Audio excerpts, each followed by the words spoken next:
Hey there, it's Derek from Pacific Coast Auto in Japan here, looking at a Mazda Autozam AZ-1. So a lot of people know about this car, but there are still a ton of people who don't know about it. This one's going to be sent over to the USA for export. And if you own one of these in the USA, everybody's going to want to know what it is. These were never sold in the USA, and so they are a very unique vehicle. It's a K-Class vehicle with a 660cc turbo engine, two-seater, original gull wing doors, and kind of styled like a, well, like a race car and or Ferrari of the era. Okay, I'm gonna go ahead and shut the engine off. It is rather noisy with a, I think Fujitsu exhaust. Yeah. So I'll go ahead and shut that off. As far as exhausts go on the AZ-1, this is the best one that I've heard. And it might have something to do with this weird little loop-de-doo that goes around like that. I don't know. Sounds really good. And the engine, my gosh, this is one of the better F6A engines that I've seen. I'm going to go show you the auction inspection sheet here. Now this one was bought from auction for export over to the USA. I'm going to translate this for you real quick. I do want to mention though, I took it for a drive around the block and I don't think that it is original. In terms of the amount of power that it makes. Typically you would get 64 horsepower out of these, which is the limit for a K car in original form. I think it has the Suzuki Monster kit, which is, I'm pointing at the turbo there, because you can't really see it. You'd have to take an access panel off in order to get that. But the Monster kit is a 100 horsepower kit, and these are like 500 kilograms. So super lightweight with 100 horsepower. It's very nice and nippy. I did drive it around the block. It felt like it had that kit to me, but I don't know. You'd really have to go and take that panel off to check. But anyways, we have a good running engine, very smooth, very powerful feeling. Oil is good, coolant is good. Aftermarket air filter here. And then strut tower brace, timing belt changed in 2004 at 78,000 kilometers on it. Lots of room back here. Makes me wonder what you would do in terms of an engine swap. It's only a 3-cylinder at the moment. Okay. Close this up. Okay. And I guess I'll come back to the interior. So for now, I'll close this door. And we'll go ahead and read the auction inspection sheet here. Okay, so this is all written in Japanese. There are a lot of marks on this one, so bear with me as it's going to take a little bit longer than your typical one. Keep in mind, this is the information given to the bidders prior to bidding on the cars at auction. So this is a 1992 AZ-1. Auction grade R because it's been in an accident. Exterior is grade D and interior is grade D. I feel like the interior could be higher grade than that, but the exterior is pretty rough. Now it's made completely out of plastic, and so it doesn't dent, but the paint is pretty bad, and that's the biggest problem with it. 185,000 kilometers. These are known to be fairly reliable engines with tons of aftermarket support, and so keeping them alive and or modifying them is fairly easy. Purchase from user, FGK exhaust, which is Fujitsu, RS Watanabe 15-inch wheels. And they're a really nice Watanabe wheel. Condition is pretty good, but they stick out, and more on that in a second. Okay, HKS power flow, that's the intake, the mushroom style thing. Rear tower bar, Momo steering wheel, that's kind of a problem with this car, and more on that in a sec. And lowered with question marks. Timing belt replaced according to sticker, and then here's the report from the auction inspector. He says, windshield rock chip, interior dirty, cigarette burn and wear. Right front inner panel dented, seat saggy and wear, interior cigarette burn and dirty. Interior has some liner parts missing. Shift knob has been removed. Now sometimes we get that sent to us in the package that comes with the car, but I'm not sure about this one. I usually don't check on those packages myself. Left front inner panel and front side member dented. Core support has been replaced. Rear inner panel has a small dent. Various scratches, dents, scuffs, and repainted sections. Underside and engine room surface rust and corrosion. left door damper doesn't work, and actually it can be quite difficult to get out of the car if the door dampers are bad. You can have these dampers rebuilt, because I think it might be hard to find original parts for them. And then wheels scratched. Not mentioned on here, the AC doesn't work on this car. And for a car that has a complete glass roof, and you can see right through that, it can get pretty hot inside there if you have AC that doesn't work. So that needs to be repaired. Looking at the body here, we have paint cracks, paint peeling, UA3, marks from removing the trunk and paint cracks, A3, cracks, paint peeling, marks from removing that, A2. A2 is a medium scratch, A1 is a small scratch, AU3 is a large dent and scratch. Okay, so the body, not so good. It's quite windy today. Maybe I'll turn that upside down and see if it doesn't fly away. So let's take a look at the car in real life and see how it compares. My opinion, I think the car needs a repaint, like a full repaint. You can change it to any color that you like. Other than that, it's really not that bad. I think the fact that it's made out of plastic keeps it pretty clean. The dented section I'm going to show you here. Take a look on the underside there. It's like the, maybe you can't see with that lighting. Let me get a little bit closer.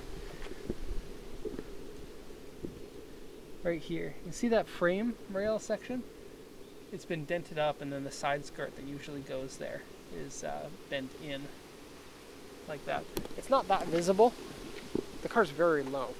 And speaking of the rust that's underside, I can't see everything underneath the car because of how low it is. I didn't see any rust or corrosion that really got me worried. There is a bit in the front trunk, the frunk. There's a bit in the back. None of it was really that bad, in my opinion. At least none of the stuff that I saw. Okay, you get some cool Miami Vice tail lights there. With rear vents, plus the muffler sticking out, and the high back. Give it a midship look. And it is a midship car, so very cool. And I can't really express enough how tiny this car is. Like, if a Skyline is parked next to this, the Skyline would be like here to here. Like, it's much bigger. This thing looks like you can just pick it up. And when people are driving around in it, it can be pretty hilarious because it doesn't look like people should be able to fit in this. It's, I believe, probably about the same size as the original Mini, but because the roof is so low and the windshield is so raked, it has an image of a smaller vehicle than that. Okay, so front bumper I believe is original, but I think this hood, I don't know. There are a few different hoods that came with these. Actually, if you look up the history, there was originally going to be 3 different versions of the car completely. And there's one version that looks so much like a cool race car that they never produced. I can't remember the name of it, but like Type C or something like that. So we got some paint stain here and here. A little bit of paint crack there. We got a hood scoop that doesn't actually do anything because there's nothing inside here to scoop to. Kind of funny. Peeling paint and cracked paint on this fender, and some paint mismatch between the hood and the fenders. Okay, something about the wheels. Now, this car doesn't have any power steering. The wheels come out really far, and the steering wheel has been changed to a Momo steering wheel that's much smaller than the original one. Now, I can understand why you'd want a smaller steering wheel because you don't get much space inside these. I'm 5'10" and can sit in them appropriately, I guess. But people bigger than me, and the footwell is really tiny as well. It's tight, so a smaller steering wheel. If you have a smaller steering wheel, it makes it harder to turn the wheel on a car with no power steering. And then if you do a wider tire, it makes it harder. And then if you push the tire out, like these are pushed way out with, it's a plus 21, and I don't know what original is on this car, but it's got to be somewhere around plus 40 or something, so 2 centimeters out more. What you're doing is you're affecting the scrub radius, and when you do that, it makes it exponentially harder to turn the steering wheel because previously you would be rotating right on the tire. When you push the wheels out, you're now moving it in the shape of a rainbow, kind of. And that drags the entire tire, whereas previously you were just pivoting the tire in its place. And so because of that, this car is actually really difficult to move the steering wheel unless the car is moving. Now luckily you can fix that by changing the wheels, but you lose the 15-inch Watanabes. But they might be too big for this car. The small sidewalls, the big wheels, will make the ride even more uncomfortable. And these aren't cars that are particularly comfortable to ride. Okay, the trunk paint cracks. Looks like there used to be a spoiler added onto it. And in all honesty, a big spoiler on this would look quite cool. Or basically any modification to this would be cool. It's a bit of a shame that they're not actually great performing cars. They're unique and cool and get a lot of attention, but the engine is up quite high and they didn't do a lot of engineering to make it actually handle that well. And so you have to be quite a skilled driver to drive this if you were to do it on a track or something. But it would make a fantastic track car, I think. Or like a street car that you modify. Here you can take a look at this side has been dented in too. And then here's an example of what some of the corrosion looks like. Okay, functional intake there. Very cool. Yeah, door. It's missing the top covers. Usually there's some covers here that you can remove. It doesn't have them. This damper works. The other one I'll actually just show you. It's not too hard to get in. This is kind of fun. To open, you pull here. To unlock it, you unlock over here. And so, right at the very front of the door is your unlock key cylinder. Okay, so this comes up, and then it goes back down. The driver's side luckily doesn't do it. And then it has teeny tiny little windows that are crank style here, and high sills to get into the car. And you kind of need this style of door in order to get into it, because you have to go in from the top in order to get in. It's like this.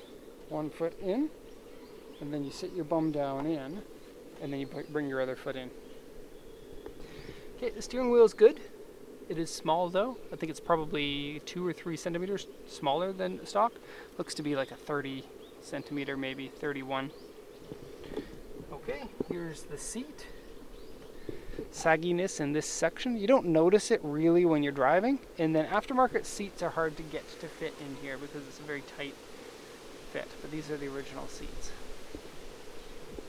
Okay, the back liners are removed. And usually the spare tire goes in here. It's kind of odd. It looks like there would be room for a spare tire in the front, but this is actually where the spare tire goes, and it doesn't have one. Let's just open the hood so that you can see underneath there.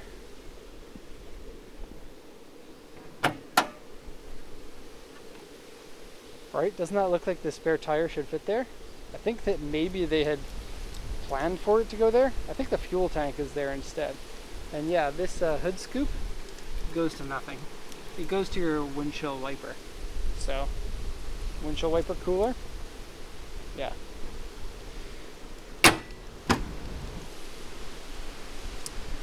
Okay, so a little bit of a threadbare there. Got a little bit of substance there. Aftermarket floor mats. 1 cigarette burn is there, and another cigarette burn is there. E-brake works, shifter is fine. The driving it is pretty good other than the steering. And then, because the wheels are so small, like these are 15s and they're huge, you could go 13s and you can get them for a lot cheaper. Tires are a lot cheaper for that sort of size. And I think that you can, I don't know, 15s seem a little bit big on this to me. But there are Watanabes. You could probably sell those for a good amount. Authentic Watanabes can be difficult to find in some areas. Okay, close the door. Yeah, and you can't go through a drive-through unless it's something that you can flip through that window. Or you can drive with the door open. The only thing is you lose your door mirrors if you're driving with the doors open. And you're probably losing some structure on the car. Okay, as far as the accident goes, I don't know, it doesn't look that bad to me. Usually with an accident, you're going to want to check here to see how your fenders are next to your bumpers, next to your hood. It is a bit off. It's not really as concerning to me in a car like this as it is in some other sorts of cars. I'm not sure why that is, but I don't know. Looks fine. Needs a big spoiler. Lower down a bit. Oh, speaking of the aftermarket suspension, I didn't actually see that. Let's see. Is that adjustable?